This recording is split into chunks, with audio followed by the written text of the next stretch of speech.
Hello friends, good evening. आज हम आप सभी को क्लास 7th की बुक गुड विद ग्रामर का chapter number 2 subject and predicate का सभी एक्सरसाइज बुक में फिल करवाएंगे। तो चलिए शुरुआत करते हैं और देखते हैं कि किस एक्सरसाइज में हमें क्या करना है। तो सबसे पहले हम लोग लेट्स बिगिन का एक्सरसाइज करेंगे। Read the sentence given below. They are incomplete. Fill in each blank with a suitable subject or a predicate to complete the sentence. इसका मतलब है कि यहाँ पर कुछ सेंटेंस दिए गए हैं जो कि अधूरे हैं। किसी में सब्जेक्ट है तो प्रेडिकेट नहीं है और किसी में प्रेडिकेट है तो सब्जेक्ट नहीं है। तो मैं यहाँ पर एक उचित सब्जेक्ट या प्रेडिकेट को फिल करना है जिससे कि हमारा सेंटेंस कंप्लीट हो जाए। तो पहला सेंटेंस लिखा है अनिला। अब यहाँ पे अनिला है तो इसमें हम प्रेडिकेट लिख दें इज प्लेइंग। इज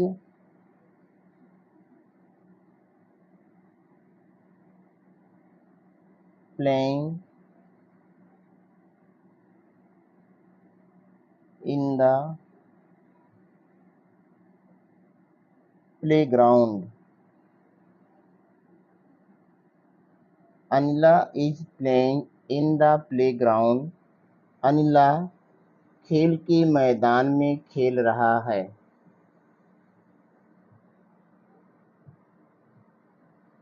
सेकंड है, यहाँ पे हमें सब्जेक्ट फिल करना है। यहाँ पे लिखा हुआ पुल्ड आउट ए पॉकेट वॉच। यहाँ पे एक सब्जेक्ट हम लिख लें। हम यहाँ पर लिख रहे हैं ही पुल्ड आउट ए पॉकेट वॉच। तीसरा है, यहाँ पर भी सब्जेक्ट फिल करना है।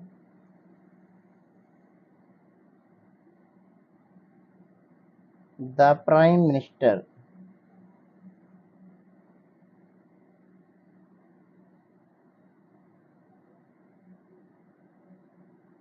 The prime minister host the national flag on the 15th of August। चौथा सेंटेंस है the ambulance took the patient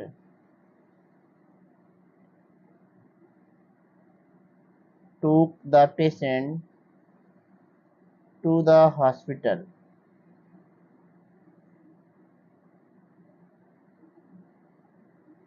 The ambulance took the patient to the hospital।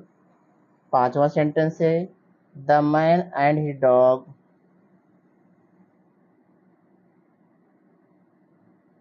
Are walking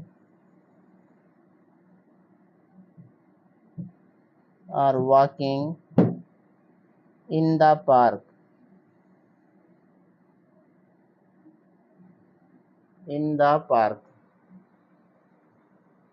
अगला सेंटेंस है floated up the river. यहाँ पे हम लिखेंगे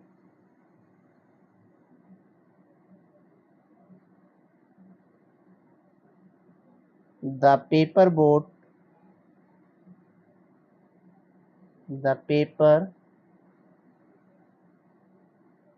boats floated up the river. और सातवां सेंटेंस है रोजेस आर वेरी ब्यूटीफुल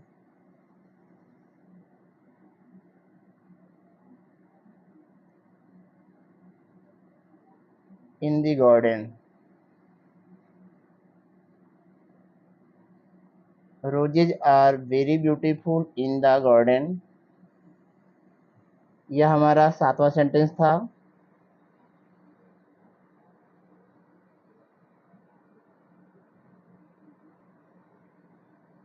अब इस चैप्टर का first exercise underline the subject and identify the simple compound and complete. यहाँ पे हमें सब्जेक्ट को पहले अंडरलाइन करना है, उसके बाद ये बताना है कि वह सब्जेक्ट सिंपल है, कंप्लीट है या फिर कंपाउंड है। तो पहला सब्जेक्ट इसमें है the Sharma family. The Sharma family यह पहला सब्जेक्ट हमारा, और यह एक कंप्लीट सब्जेक्ट है। इसके लिए हम यहाँ पर सी हिंट कर रहे हैं, सी फॉर कंप्लीट। उसके बाद Kajal offered me a cup of tea. इसमें काजल सब्जेक्ट है या सिंपल है, यस फॉर सिंपल। नेक्स्ट यहाँ पे लिखा the towels and the seats. इसमें सब्जेक्ट है the towels and the seats, और यह कंपाउंड है। इसको हम लिख रहे हैं COEM, कंपाउंड। अगला है यहाँ पे सब्जेक्ट सी, और यह सिंपल है। Last mother bake a chocolate cake for me. इस सेंटेंस में मदर हमारा सब्जेक्ट है, और यह भी एक सिंपल सब्जेक्ट है। सब्जेक्ट 3 होते हैं, सिंपल, कंपाउंड और कंप्लीट। जहाँ पर एंड से 2 सब्जेक्ट को जोड़ा जाए, एंड से इधर आर से, निदर नार से, not only but also, both, and, as well as, वो सभी सब्जेक्ट हमारे कंपाउंड होते हैं। जहाँ पे सिंगल वर्ड आए, चाहे वो नाउन हो या प्रोनाउन हो, वह हमारा सिंपल सब्जेक्ट होता है। उसके बाद जहाँ पर एक शब्द से अधिक आए, वह हमारा कंप्लीट होता है।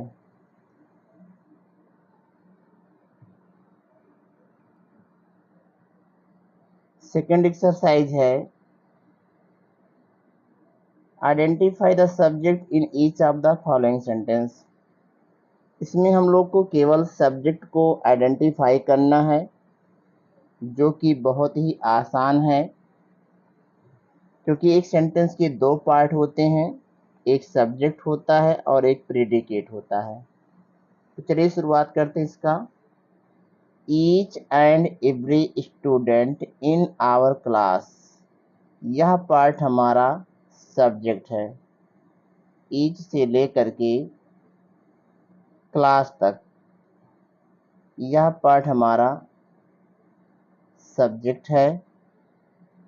सेकेंड द चिल्ड्रन, इसमें द चिल्ड्रन हमारा सब्जेक्ट है। तीसरे में बिमला, और चौथे में a cat, a dog and a dragon, यह पार्ट हमारा सेंटेंस का सब्जेक्ट है। नेक्स्ट है यहाँ पे निशांत, यह सब्जेक्ट है, और इसमें how pretty the roses look, इस सेंटेंस में क्योंकि यह सेंटेंस एक्सक्लेमेटरी है, तो इसमें द रोजेस, यह पार्ट हमारा सब्जेक्ट है। तो जिसको भी हमने अंडरलाइन किया है, वो सभी पार्ट हमारे सेंटेंस का सब्जेक्ट है। तीसरा, identify the predicates in the following sentence. इस एक्सरसाइज में हमें प्रेडिकेट को आइडेंटिफाई करना है। तो पहला सेंटेंस यहाँ पर है हर Elder brother serves in the army. तो यहाँ पे क्रिया से लेकर के अंत तक का पार्ट हमारा प्रेडिकेट। सेकंड में आर गोइंग टू पेरिस, यह पार्ट हमारा प्रेडिकेट। नेक्स्ट यहाँ पर our solar system consist of 8 planets, predicate है ये। अगला he and his cousins have gone to the book fair, have से लेकर के बुक फेयर तक प्रेडिकेट। और उसके बाद पांचवा है why don't you wait for the teacher in the staff room. तो इसमें यू को छोड़कर क्योंकि ये सब्जेक्ट है। अब इसके बाद का जो पार्ट है, आगे का भी और पीछे का पूरा, ये सभी पार्ट हमारा प्रेडिकेट है। इसमें केवल सब्जेक्ट हमारा यू है, उसके बाद शेष वर्ड हमारे प्रेडिकेट हैं। अब एक्सरसाइज नंबर 4, यहाँ पे कह रहा है circle the subject and underline the predicate in the paragraph. इसमें हम केवल सब्जेक्ट को ही सर्कल करेंगे, उसके बाद जो बचा हुआ पार्ट होगा वो प्रेडिकेट होगा। तो एक हम कर ले रहे हैं, सब्जेक्ट को हम लोग सर्कल कर ले रहे हैं, उसके बाद बचा हुआ पार्ट हमारा प्रेडिकेट होगा। जैसे पहला सेंटेंस है पिकल्स, यह सेंटेंस का सब्जेक्ट है। नेक्स्ट यहाँ पे माई ग्रैनी, मेरी दादी जी, ये सब्जेक्ट है। और आगे बढ़ेंगे, यहाँ पे प्रोनाउन आई सब्जेक्ट है।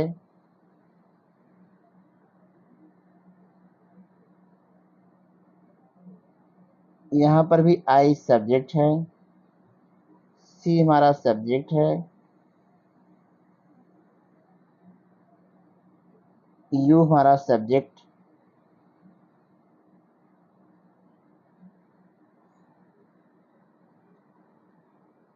उसके बाद the pickle inside jar of different sizes, यह पार्ट हमारा, ये पूरा हमारा सब्जेक्ट है।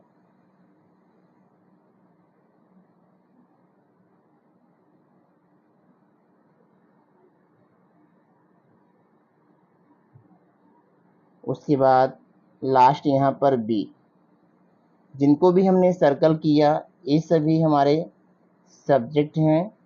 अब जितना भी पार्ट बच रहा है उसको आप लोग अंडरलाइन कर लीजिएगा, वह पार्ट हमारा प्रेडिकेट होगा। पांचवा exercise, choose the correct option. यहाँ पर प्रत्येक क्वेश्चन के लिए 4 विकल्प दिए गए हैं, जिनमें से एक ही सही है और जो सही उसी को हमें टिक करना है। Sentence the cow jumped over the moon, which is the subject. इसमें कौन सा पार्ट हमारा सब्जेक्ट है? तो यहाँ पर सब्जेक्ट हमारा द काउ है। अब यहाँ पे काउ लिखा है और यहाँ पे द काउ लिखा है, तो इसमें सब्जेक्ट हमारा द काउ है, ये वाला पार्ट हमारा सब्जेक्ट है, इसलिए हम यहाँ पर सेकेंड को टिक करेंगे।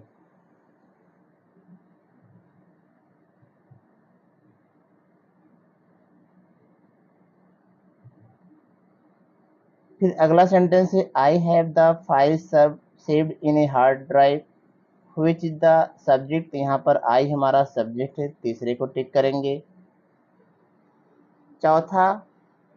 तीसरा है you dash at the right predicate. यहाँ पे हमें एक प्रेडिकेट को ऐड करना है, तो यू के अनुसार हैज तो आएगा नहीं, वाज भी नहीं आएगा और लुक्स भी नहीं आएगा।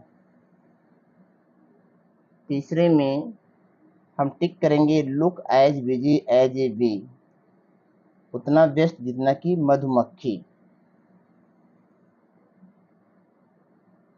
चौथा, यहाँ पे हमें एक राइट सब्जेक्ट को टिक करना है, प्रेडिकेट है were the first to invent paper. तो यहाँ पर हमें वर दिया है, तो पहला तो आएगा नहीं क्योंकि यहाँ पे डिड द चाइनीज लिखा है, चाइना भी नहीं आएगा। सेकंड, चाइनीज फॉल्कलोर नहीं आएगा। डी इसमें आएगा the Chinese people were the first to invent paper, China के ही लोग थे जिन्होंने पहली बार कागज का आविष्कार किया था। Next E, all the students in my class happen to be smart, which is the predicate in the sentence। तो यहाँ पे हमें सेंटेंस में प्रेडिकेट को बताना है। तो यहाँ पर सब्जेक्ट हमारा हो जाएगा all the student in my class, यह पार्ट हमारा प्रेडिकेट है, सब्जेक्ट है। प्रेडिकेट हमारा होगा हैपन टू बी स्मार्ट। चौथे विकल्प को टिक करेंगे। नेक्स्ट सेंटेंस है into the valley of death road the brave 600 which the subject. हमें इसमें सब्जेक्ट को बताना है, तो सब्जेक्ट हमारा होगा द ब्रेव 600। यह पार्ट हमारा चौथा राइट होगा। नेक्स्ट यहाँ पर my pony is very well behaved which statement correct. The sentence has a compound subject. नहीं, कंपाउंड नहीं, क्योंकि कंपाउंड में एंड से, आर से, इधर आर, निदर नार, कई ऐसे कंजक्शन हैं जिससे दो या दो से अधिक सब्जेक्ट जुड़े रहते हैं, तो पहला नहीं है। द सेंटेंस है नो सब्जेक्ट। बिना सब्जेक्ट का सेंटेंस होता ही नहीं है, ऐसा हो नहीं सकता, इसलिए ये भी नहीं है। The sentence has a complete subject और the sentence has implied subject. तो यहाँ पर जी का तीसरा ऑप्शन हमारा राइट है, यह एक कंप्लीट सब्जेक्ट है। माई पोनी एक कंप्लीट सब्जेक्ट है। Last each player gave his very best in the match which of the following correct. The predicate has one object. The predicate had no object. The predicate has two objects. None of these is true. So each player gave his very best in the match. Which of the following is correct? तो यहाँ पर the predicate has one object. इस predicate में केवल एक ही object है, तो यहाँ पे हम ऑप्शन फर्स्ट को टिक करेंगे और यह चैप्टर हमारा कंप्लीट हो जाएगा। उम्मीद करते हैं कि आपको यह चैप्टर अच्छे से समझ में आ गया होगा कि किस सेंटेंस में, किस एक्सरसाइज में क्या हम फिल करेंगे, क्या टिक करेंगे। धन्यवाद।